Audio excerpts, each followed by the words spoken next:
भी अटेम्प्ट करते हैं रिलेटेड टू सक्सेस, तो सर हम हमेशा डरते क्यों? डर के क्यों करते हैं? क्योंकि तुम अटेम्प्ट पर कम और उसके रिजल्ट पर ज्यादा ध्यान दे रहे होते हो। तुम्हें इस बात से तो बहुत कम सरोकार होता है कि क्या है और क्या हो रहा है। तुम्हारा मन उड़ उड़ के बैठा होता है कि इसका परिणाम क्या होगा। जब परिणाम की इतनी चाहत हो जाती है, जब परिणाम ही सर्वोपरि हो जाता है, तो फिर डर आएगा ही आएगा। क्योंकि परिणाम हमेशा दो तरह का हो सकता है, इच्छा के अनुकूल और इच्छा के विरुद्ध। जिसे डरना ना हो वो ये सोचना ही छोड़ दे कि कल क्या होगा। तुमने मुझसे बेटा एक बात पूछी, अगर मैं सोचना शुरू कर दूं कि मैं जो कह रहा हूं इसका तुम पर परिणाम क्या होना है, तो मैं क्या तुमसे कुछ भी कह पाऊंगा?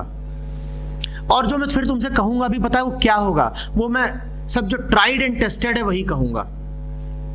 फिर जो मैं आज तक इतने सालों से और लोगों से बोलता आया हूं वही मैं तुम पे दोहरा दूंगा कि तब उन लोगों से बोला था, उनको अच्छा लगा था, बात समझ में आ गई थी, वही बात मैं तुम्हें दे दूं।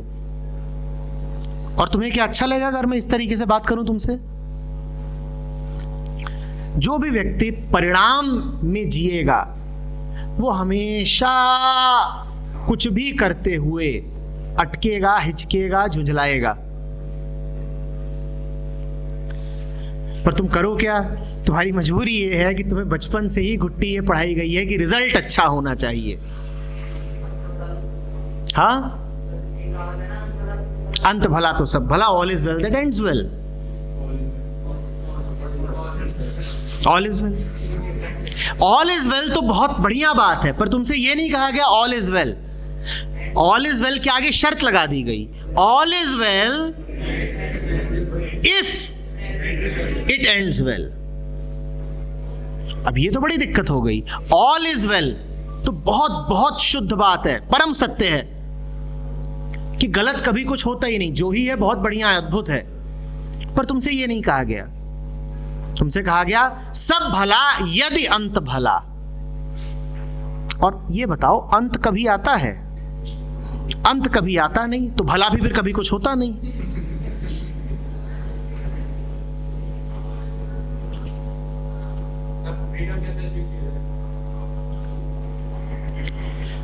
कुछ है ना भीतर से जो कह रहा है कि मुक्त होना है, तभी ये सवाल पूछ रहे हो। कुछ है जो कह रहा है कि फिलहाल कुछ ठीक नहीं है, तभी ये सवाल पूछ रहे हो। कुछ है जो बंधन का और बीमारी का एहसास करा रहा है, तभी ये सवाल पूछ रहे हो। वो जो है वो तुम्हारी फ्रीडम ही है। वो फ्रीडम ही है जो फ्रीडम को पुकार रही है। तुम जब बीमार होते हो तो तुम्हें अच्छा नहीं लगता ना? कौन होता है वो जो कहता है कि अच्छा नहीं लग रहा? वो स्वास्थ्य होता है। स्वास्थ्य पुकारता है कि बीमारी हटाओ, तो स्वास्थ्य ही स्वास्थ्य को आवाज देता है। बात को समझो। मुर्दा कभी कहेगा कि बीमारी हटाओ? कभी किसी मुर्दे को कहते सुना कि यार ये मेरा जो हाथ है ना जरा टेढ़ा पड़ा हुआ है, सीधा कर देना, दर्द सा हो रहा है? या कि ठंड बहुत लग रही है, एसी तो चला दो कम से कम, थोड़ी देर में तो वैसे ही जला दोगे, अभी तो ठंडक दे दो। कभी किसी मुर्दे को कहते सुना? तो ये एहसास भी कि मैं बीमार हूं, मैं अस्वस्थ हूं, कुछ ठीक नहीं है, बेड़ियां हैं, बंधन है, ये एहसास भी तुम्हारे प्राणों से उठता है। वही तुम्हारी फ्रीडम है, वही बुला रही है। तो ये धारणा बिल्कुल छोड़ दो कि फ्रीडम पानी है, क्योंकि फ्रीडम तुम्हारे भीतर ही बैठी है, वही इस वक्त खड़े होकर के आवाज दे रही है। ये जो तुम बोल रहे हो ना, ये फ्रीडम की ही आवाज है, ये तुम्हारी मुक्ति की ही आवाज है। समझे? मुक्ति क्या आवाज दे रही है? वो ये नहीं कह रही है कि मुझे पाओ, वो कह रही है मुझे प्रकट होने दो। मेरे ऊपर ये तुमने इतना धूल धूसर लाद रखा है, इसको साफ करो। मुक्ति पानी नहीं है, मुक्ति भीतर बैठी है, वो लगातार आवाज देती है। आनंद पाना नहीं है, मिला ही हुआ है, वो लगातार आवाज देता है। प्रेम पाना नहीं है, वो है, वो भी पुकारता है। ये सब पाने की चीजें नहीं होती हैं, तो तुम्हें उपलब्धि हैं। तुम्हें बस वो सब हटा देना है जो तुमने फालतू ही इकट्ठा कर लिया है, कचरा। वही ताकत जो तुमसे ये सवाल बुलवा रही है ना, वही ताकत तुम्हें बताएगी कि तुम्हारी जिंदगी में क्या क्या है जो तुम्हारा बंधन है। उस सब से मुक्त हो जाओ। जवान हो, होशियार हो, आंखें हैं तुम्हारे पास, सब दिखेगा तुमको, साफ साफ दिखाई पड़ेगा कि किन फालतू बंधनों को पकड़ के बैठे हुए हो। बंधन हटाने हैं, मुक्ति पानी नहीं है। मुक्त तो तुम हो ही। बंधन बस बेहोशी का नतीजा है।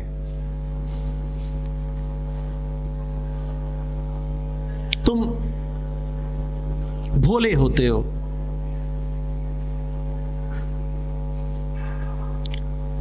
तुम्हें ये सूझता भी नहीं कि नासमझ लोग तुम्हारे दिमाग में नासमझी भर रहे हैं।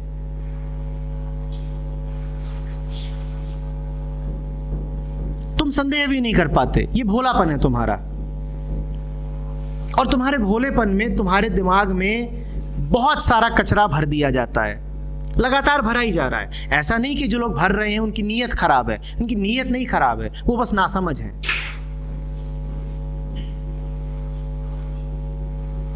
पर तुम ना समझ रहे आओ ये कोई जरूरी नहीं है। तुम गौर से देखो कि तुमने दिमाग में जो कुछ पाल रखा है वो क्या है,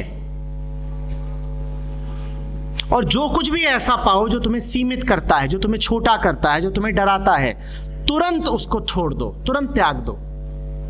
यही मुक्ति है।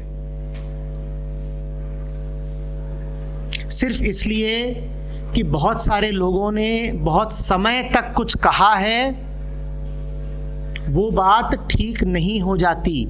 उसको जांचो, उसको परखो, उसको अपनी मुक्त दृष्टि से देखो।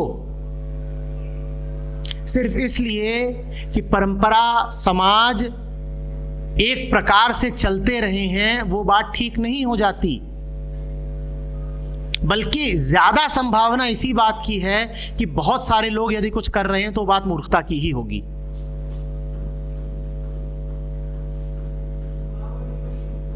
तो तुम्हें लकीर का फकीर हो जाने की कोई आवश्यकता नहीं है।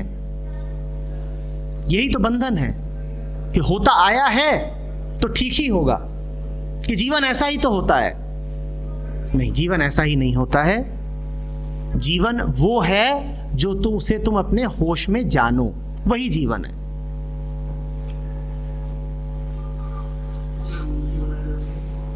अरे जिन्होंने बनाए उन्होंने बनाए, और तुम जब तक उन नियमों पर चले तुम चले। अब तो तुम्हारे पास एकमात्र नियम होना चाहिए अपनी चेतना का, वही करूंगा जो समझूंगा, क्योंकि अब बच्चा नहीं।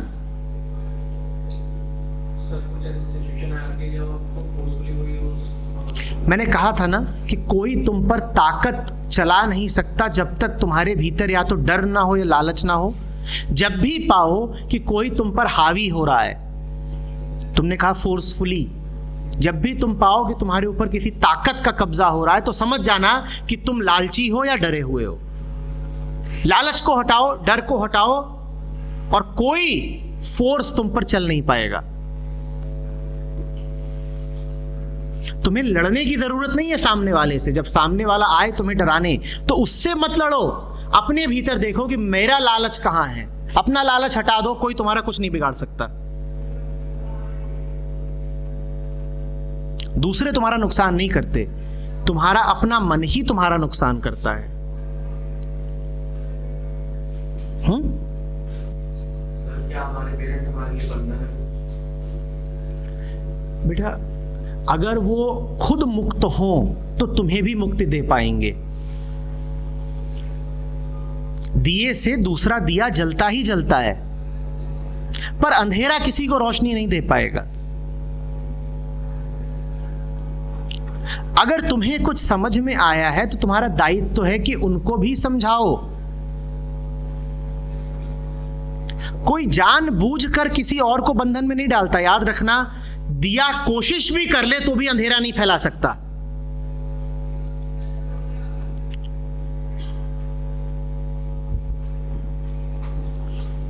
सागर कोशिश भी कर ले तो भी ये नहीं कर पाएगा कि अब मेरे पास पानी नहीं है।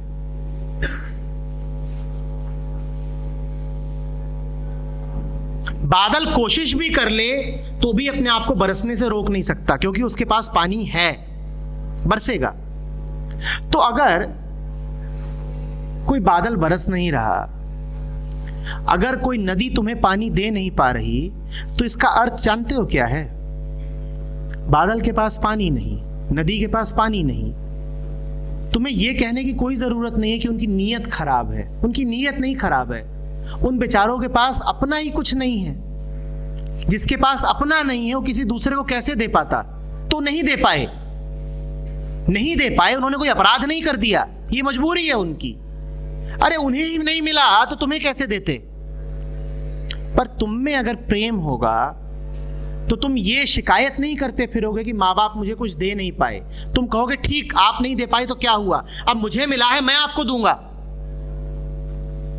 तुम ये नहीं कहोगे कि अरे वो तो जीवन भर अंधेरे में रहे हैं, अब मैं उनसे रोशनी की बात कैसे करूं, उन्हें बुरा लगेगा। तुम कहोगे नहीं नहीं नहीं नहीं नहीं, मुझे मिली है ना रोशनी, और मैं जानता हूं रोशनी बहुत खूबसूरत होती है, तो मुझे मिली है तो उन तक भी पहुंचनी ही चाहिए। तुम इस उलझन में नहीं पड़े रहोगे कि उन्होंने मुझे जो बताया वो बंधन है कि नहीं है कि क्या है। अरे सीमित इंसान है, अपनी सीमा में वो जितना तुम्हें दे सकते थे उन्होंने दिया ही होगा। अब क्यों शिकायत करते हो कि इतना ही दे पाए? जितना उन्हें ज्ञान था उन्होंने तुम्हें दे दिया, जितना उनके पास प्रकाश था वो दे पाए, जितना उनके पास अंधेरा था वो अंधेरा भी उन्होंने तुम्हें थमा दिया है। इसमें नीयत की खोट नहीं है, इसमें मजबूरी बस है। और मजबूरी पर शिकायत नहीं करते। मैं तुम्हारे पास आऊं कि मुझे कुछ खाना दो और तुम्हारे पास एक ही रोटी हो वो भी सूखी, और तुम उसमें से मुझे आधी दे दो, तो क्या मैं शिकायत करूं कि मुझे आधी ही रोटी दी वो भी सूखी? क्या मैं शिकायत करूं? अरे भाई उसके पास थी ही इतनी। तो माँ बाप भी तो साधारण इंसान ही है ना, उनको जितनी समझ थी उसके अनुसार उन्होंने तुम्हारा पालन पोषण किया। जिस रूप में उन्होंने जीवन को जाना वही उन्होंने तुम्हें बता दिया। अब शिकायत क्यों करते हो? क्या तो ठीक, वो जितना कर सकते थे उन्होंने किया, अब हम कुछ करके दिखाएंगे।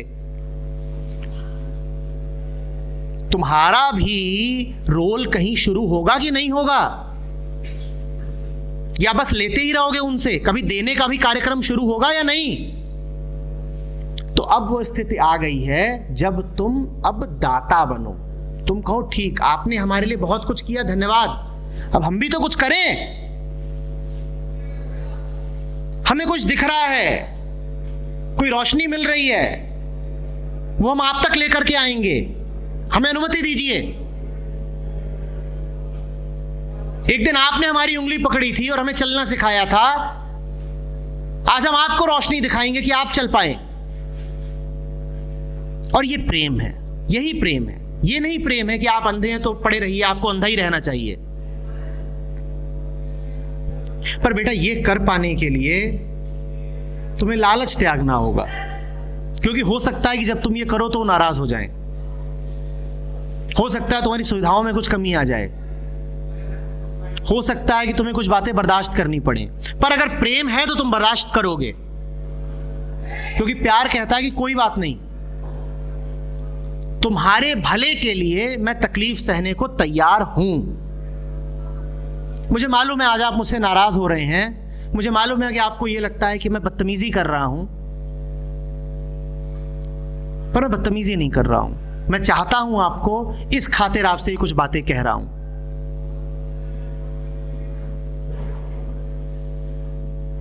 प्रेम कष्ट सहने को भी तैयार हो जाता है। और प्रेम थोड़ा सा कष्ट देने को भी तैयार हो जाता है।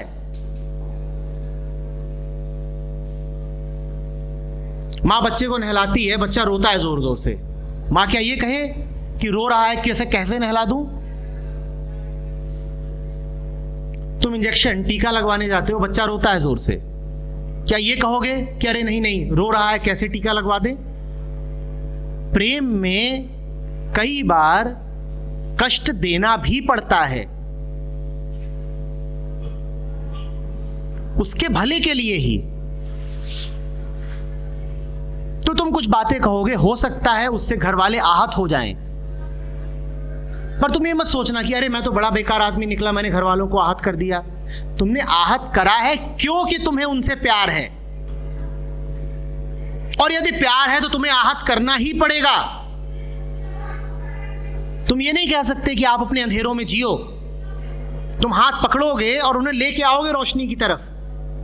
हो सकता है वो मना भी करें, प्रतिकार कर सकते हैं, पर तुम रुक नहीं जाओगे, तुम उन्हें समझाओगे, प्यार से समझाओगे, थोड़ा बहुत हो सकता है बल भी लगाओ। बात आ रही है समझ में?